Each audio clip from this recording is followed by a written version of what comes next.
Bonjour, bienvenue sur la chaîne de l'Étoile de Gaïa. Je suis Estelle et je vous retrouve dans cette vidéo pour vous parler des énergies, des vibrations de septembre 2019. Alors cette vidéo, je la destine surtout ces énergies, je les destine surtout à des gens qui sont en plein éveil et qui ont un questionnement intérieur, qui s'élèvent, qui sentent les vibrations. Si vous êtes plutôt sur un questionnement de amour, famille, travail, vous n'allez pas forcément retrouver les éléments qui vous intéressent dans cette vidéo. Voilà, moi je suis plutôt dans le coaching spirituel, dans l'accompagnement spirituel. Et si vous avez envie de justement avoir des clés, des réponses par rapport à ça, vous êtes au bon endroit et bienvenue dans cette vidéo. Alors dans cette vidéo, je viens de prendre un instant pour me centrer et canaliser des informations que je vais vous donner concernant le mois, pour que vous essayiez d'avoir le maximum d'informations pour passer cette période estivale qui est en train de se clôturer. Donc on va avoir le solstice sur ce mois de septembre, où on va passer des énergies estivales à automnales. Dans certaines civilisations, on est déjà, notamment en médecine chinoise, on est déjà dans cette énergie d'automne où la sève est en train de redescendre, on est en train de revenir un petit peu dans sa coquille. Les énergies qui m'ont déjà été confiées, c'est qu'en octobre, nous allons tous connaître des élévations très fortes. Nous allons tous être récompensés de ce que nous avons traversé lors de cette période estivale. C'est une période qui remue énormément. Il y a eu beaucoup d'ascensions et de choses, de beaux cadeaux qui ont été faits en août pour les personnes qui se sont axées dans le cœur et qui ont accepté l'accompagnement et l'élévation de leurs énergies. Voilà. Sur septembre, on va retrouver un mois qui va être assez complexe. C'est pas un mois où... alors c'est un mois de rentrée, un mois d'action, un mois de mouvement.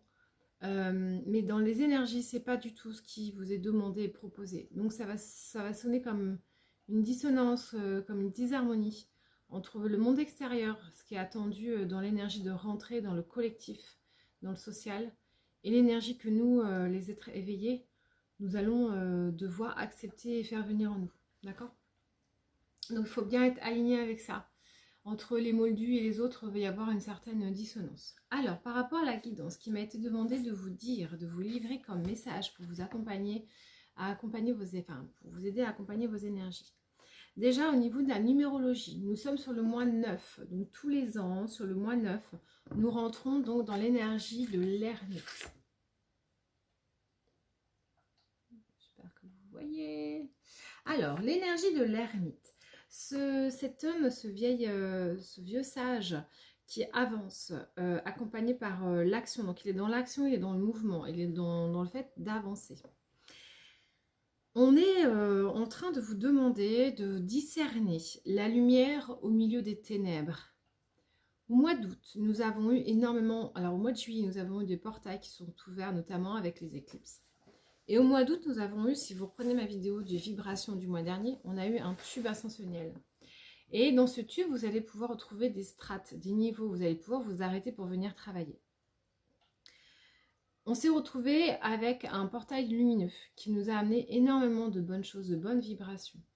Et quand on connecte à des bonnes vibrations, il y a aussi des portes de l'autre côté, dans le monde plus noir, qui s'ouvrent également.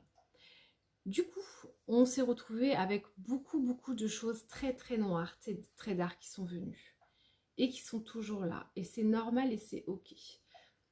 On vient aussi nous proposer de travailler cette part-là qui est en nous. La lumière ou l'ombre est un choix que nous faisons tous de façon consciente et de façon choisie. Donc nous devons accueillir ces deux énergies.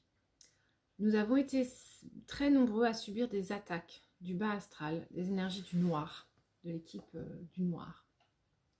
Nous, êtres lumineux.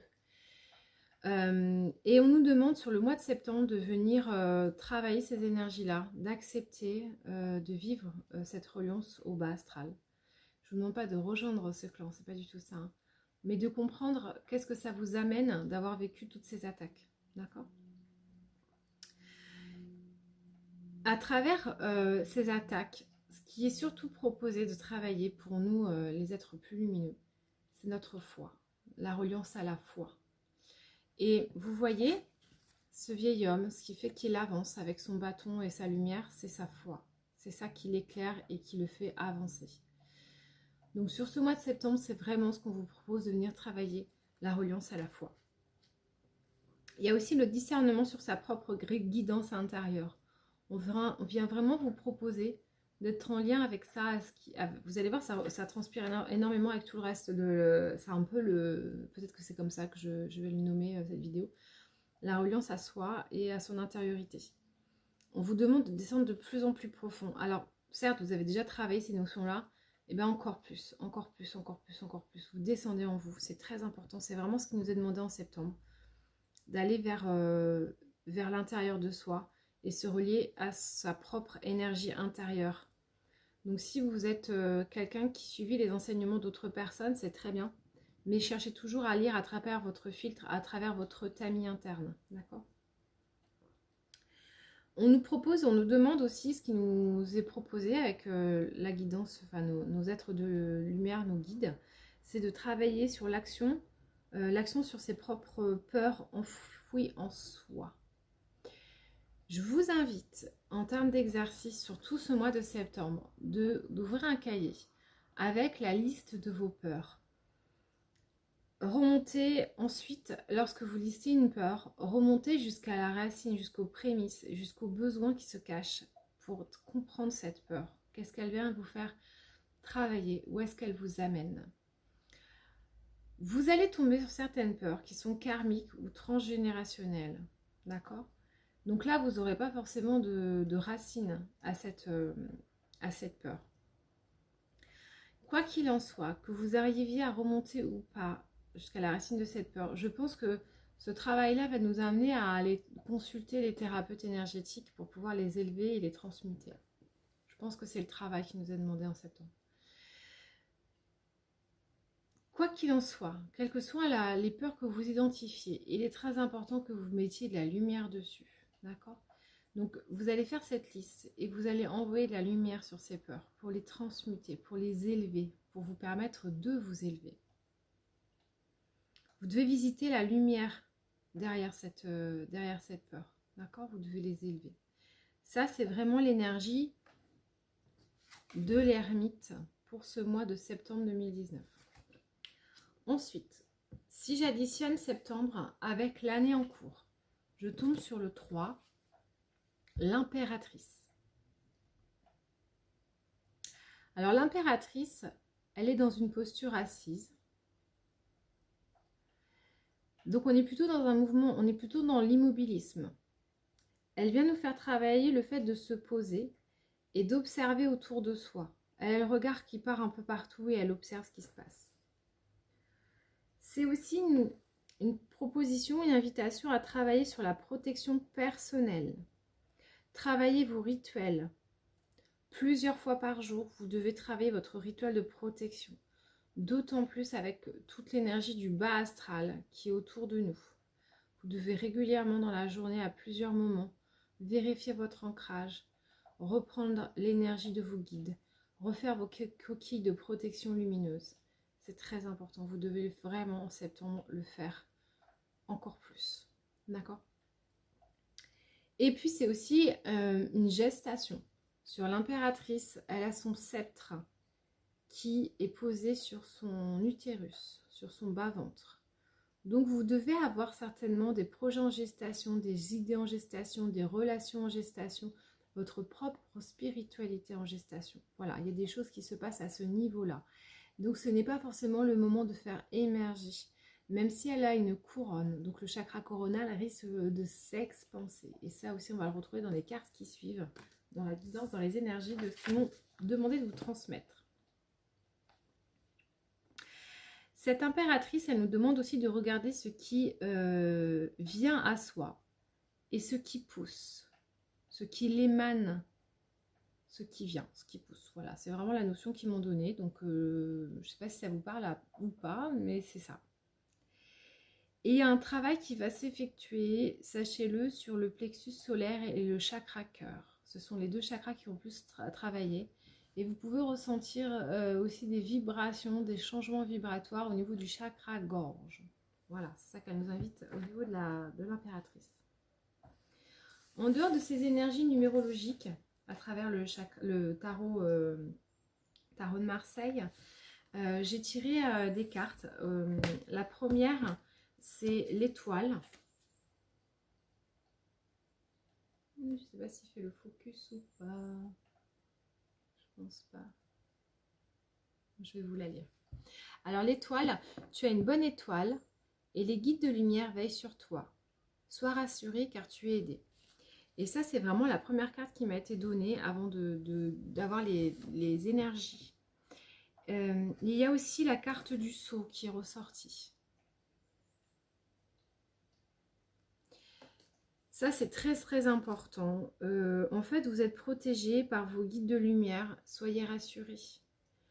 Même si vous avez des attaques du bas astral, ce sont parfois des guides aussi qui vous mettent ces épreuves-là pour faire grandir encore plus la foi en vous. Et le fait de vous apprendre à vous libérer de ces peurs et de ces schémas, d'accord, de ces égrégores. Donc, ne le vivez pas comme une punition, quelque chose de difficile. Élevez-le dans vos vibrations. Il y a un grand besoin d'introspection, d'aller à l'intérieur de soi sur ce mois de septembre, qui va vraiment pas être évident à gérer avec l'énergie de rentrée, ça c'est sûr. Et en fait, il y a une balance énergétique entre le fait d'aller trouver ses propres limites, d'aller expérimenter ses propres limites, d'aller en soi, d'aller travailler en soi pour venir ouvrir son énergie intérieure, et le fait que plus vous allez intérioriser et rentrer, il va y avoir un accroissement qui va avoir lieu.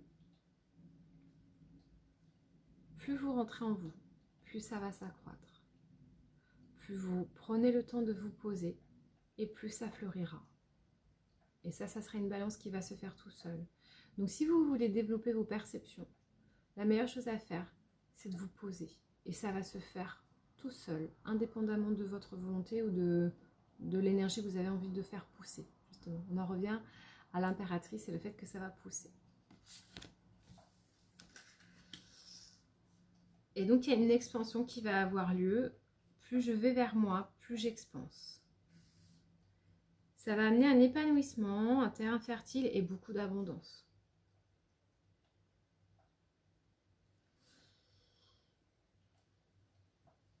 Il y a aussi, sur ce mois de septembre, pour ceux qui travaillent, qui ont l'habitude de travailler à travers les rêves, ça va être vraiment une dominance. Le rêve va beaucoup nous accompagner sur le mois de septembre. Vous allez beaucoup recevoir d'énergie, de canalisation, d'informations lors de vos rêves. Que vous en soyez conscient ou pas au réveil, ça n'a pas d'importance. Parce que de toutes les façons que vous l'intégrez, vous saurez le ressortir au bon moment.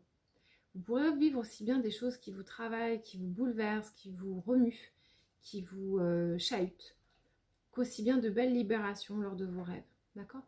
Si vous arrivez à tenir des journaux de vos rêves, ça serait super. Et si la nuit vous êtes réveillé, vous avez des canalisations, essayez d'être le plus possible dans ces énergies-là. Ne vous sentez pas bousculé par le fait qu'on vous réveille la nuit, tout est juste et tout est posé. S'ils viennent à vous la nuit, c'est que vous en avez besoin. C'est le moment où ils choisissent de venir travailler avec vous parce que souvent vous êtes plus dans le lâcher prise. C'est plus facile pour eux, pour les guider.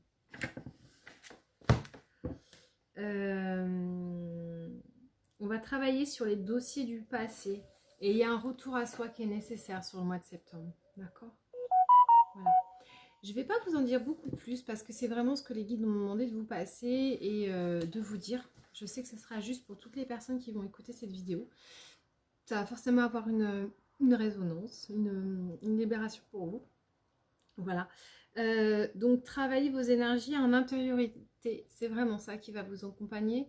On a l'énergie de la Vierge avec ces lunes qui vont venir pas mal nous chahuter au niveau de nos perceptions émotionnelles, de nos illusions. Donc attention, ne prenez pas de décision en lien avec votre champ émotionnel si vous êtes dans l'illusion. Posez-vous avant de prendre des décisions. Posez-vous comme l'impératrice. Il n'est pas vraiment le temps d'acter de nouveaux éléments dans votre vie. Ce n'est pas le moment. D'accord? Donc si vous devez le faire, faites-le, vos guides vous guideront individuellement. Mais sinon, au niveau global, ce n'est pas l'énergie du moment. Ok? Voilà, j'espère que cette vidéo vous aura aidé. Ah si, je voulais vous tirer aussi une carte des petits oracles des animaux de pouvoir pour vous donner un peu la guidance, quelle médecine, quel est l'animal de médecine que vous pouvez invoquer lors de ce mois de septembre. Est-ce qu'il y a une énergie particulière que vous pouvez invoquer? Alors, il y en aura deux. Vous allez pouvoir invoquer l'énergie du cheval. L'énergie du cheval, ça va être « J'embrasse ma nature sauvage et j'exprime ma liberté d'être et de penser ». Souvent, le cheval, pour moi, c'est l'énergie de, vous savez, le cheval de Camargue, qu'on voit se libérer et qui avance. Voilà, c'est pas le sauvage dans un pré, le cheval dans un pré, c'est vraiment le cheval sauvage qui est libre et qui avance comme il en a envie. Et ça, c'est l'énergie que vous allez pouvoir retrouver sur le mois de septembre. Donc, vous pouvez invoquer l'énergie, la médecine du cheval pour vous accompagner lors de vos méditations. Et vous allez aussi pouvoir invoquer le sanglier. J'ai la puissance nécessaire pour prendre ma juste place et imposer le respect. Donc, travailler sur l'affirmation de soi. Et donc, l'affirmation de soi à travers la médecine du sanglier et l'énergie de libération et d'acceptation de soi à travers le cheval, la médecine du cheval. Donc, ça, c'est les deux animaux que vous allez pouvoir invoquer sur septembre. Et enfin, je vais vous lire un texte que je vais choisir au hasard de Paulo Coelho, le manuel du guerrier de lumière. Et ce sera le dernier message avant de vous laisser. Le guerrier de la lumière donne avant qu'on ne lui donne. Voyant cela, certains commentent. Celui qui a besoin n'a qu'à réclamer. Mais le guerrier de la lumière, c'est que beaucoup de gens ne parviennent pas, simplement ne parviennent pas, à demander de l'aide. Tout près de lui se trouvent des personnes dont le cœur est si fragile qu'elles s'engluent dans des amours malsaines. Elles ont faim d'affection et honte de le montrer. Le guerrier les réunit autour du feu, raconte des histoires, partage sa nourriture, s'enivre avec elles. Le lendemain, toutes se sentent mieux. Ceux qui apportent sur la misère un regard indifférent sont les plus indésirables. C'est la page 132, si vous avez le livre, vous avez envie de le relire. Voilà. Je vais vous laisser là. Je vous souhaite un bon mois de septembre et j'espère que vous allez pouvoir traverser cette noirceur et retrouver votre lumière intérieure. Je vous dis à très vite.